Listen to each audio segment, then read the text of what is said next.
ચાલો વિદ્યાર્થી મિત્રો, હવે આપણે પ્રશ્ન નંબર 16 જોઈશું.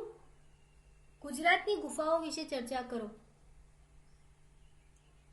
હવે આપણે જૂનાગઢ ગુફાઓ વિશે ચર્ચા કરીશું. જૂનાગઢમાં 3 ગુફા સમૂહ આવેલા છે. બાવા પ્યારાનો ગુફા સમૂહ, ઉપરકોટની ગુફાઓ, ખાપરા કોડિયાની ગુફાઓ અને કુંડ ઉપરની ગુફાઓ.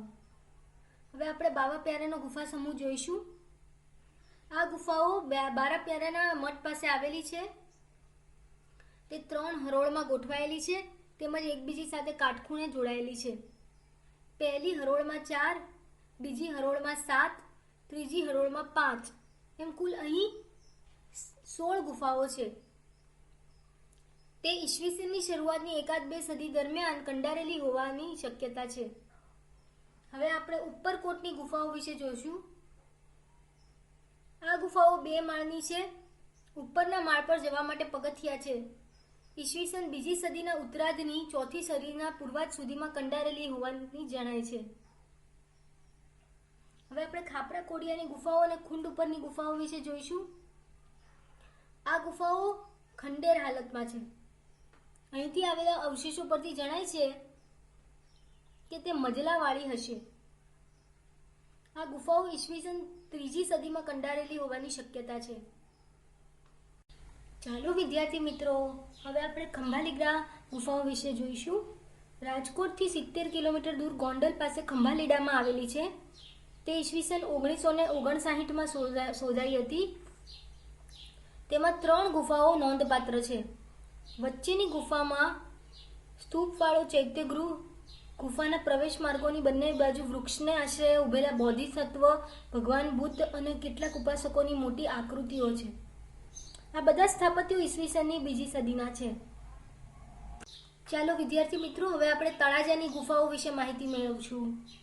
ભાવનગર જિલ્લામાં શેત્રુંજી નદીના મુખ પાસે તળાજાનો ડુંગર આવેલો છે.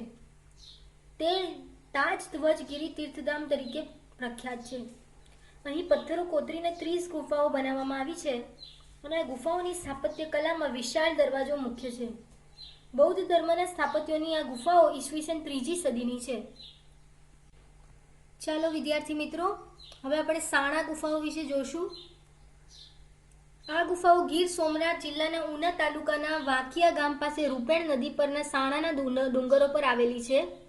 અહીં મધપુડાની જેમ 65 જેટલી ગુફાઓ પથરાયેલી છે. ઢાક ગુફાઓ. આ ગુફાઓ રાજકોટ જિલ્લામાં ઉપલેટા તાલુકાના ઢાક નામના ઢગગીરી નામના પર્વત પર આવેલી છે. તે 4થી સદીના પૂર્વાર્ધની હોવાનું જણાય છે. ઝીંઝુરીઝર. ઢાક ગામની પશ્ચિમે 7 કિલોમીટર દૂર સિરસર પાસેની ઝીંઝુરીઝરની ખીણમાં કેટલીક બૌદ્ધ ગુફાઓ આવેલી છે. તે ઈસવીસનની 1લી અને 2જી સદીની હોય તેમ મનાય છે. કચ્છની ખાપરા ખોડિયાની ગુફાઓ. આ ગુફાઓ કચ્છના લખપત તાલુકામાં જૂના પાટગઢ પાસેના પહાડમાં 2 ગુફાઓ આવેલી છે. ઈસવીસન 1967માં શ્રી કે. શાસ્ત્રીએ આ ગુફાઓ શોધી કાઢી હતી. કડિયા ડુંગર ગુફા. ભરૂચ જિલ્લાના ઝઘડિયા તાલુકામાં કડિયા ડુંગર પર 3 ગુફાઓ આવેલી છે. તે બૌદ્ધ ધર્મની પ્રાચીન સ્થાપત્ય કલાના ઉત્તમ નમૂના ગણાય છે. આ ગુફાઓ સ્થાપત્યની દ્રષ્ટિએ બેનમૂન છે. અહીં એક જ પથ્થરમાંથી કંડારેલો 11 ફૂટ ઊંચો એક સિંહ સ્તંભ છે. સ્તંભના શિરો ભાગે 2 શરીરવાળી અને 1 મુખવાળી સિંહાકૃતિ છે.